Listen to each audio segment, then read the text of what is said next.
श्री हनुमान द्वादश नामावली। ओम श्री हनुमते नमः।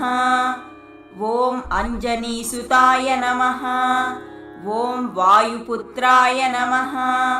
ओम महाबलाय नमः। ओम रामेष्टाय नमः। ओम फाल्गुनसखाय नमः। ओम पिंगाक्षाय नमः। ओम अमितविक्रमाय नमः। ओम उदधिक्रमणाय नमः। ओम सीताशोकविनाशनाय नमः। ओम लक्ष्मणप्राणदात्रे नमः। ओम दशग्रीवस्य दर्पाय नमः। ओम श्री हनुमते नमः। ओम अंजनीसुताय नमः। ओम वायुपुत्राय नमः। ओम महाबलाय नमः। ओम रामेष्टाय नमः। ओम फाल्गुनसखाय नमः। ओम पिंगाक्षाय नमः। ओम अमितविक्रमाय नमः। ओम उदधिक्रमणाय नमः।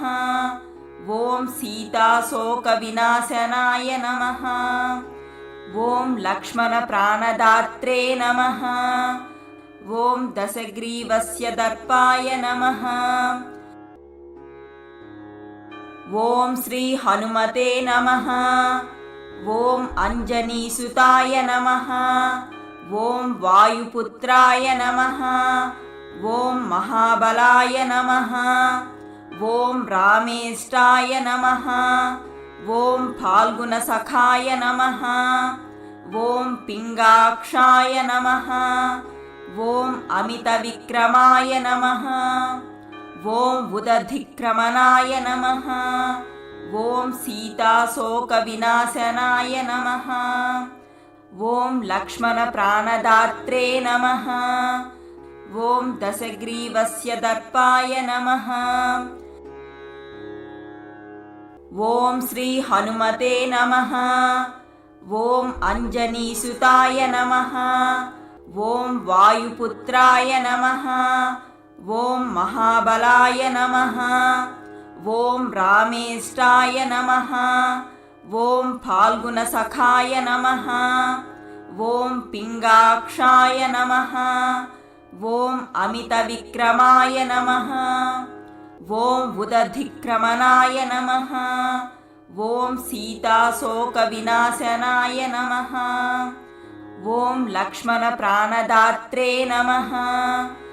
ओम दशग्रीवस्य दर्पाय नमः।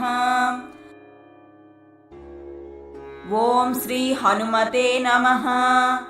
ओम अंजनीसुताय नमः। ओम वायुपुत्राय नमः। ओम महाबलाय नमः। ओम रामेष्टाय नमः। ओम फाल्गुनसखाय नमः। ओम पिंगाक्षाय नमः। ओम अमितविक्रमाय नमः। ओम उदधिक्रमणाय नमः। ओम सीताशोकविनाशनाय नमः। ओम लक्ष्मणप्राणदात्रे नमः। ओम दशग्रीवस्य दर्पाय नमः। इति श्री हनुमान द्वादश नामावली संपूर्णम्।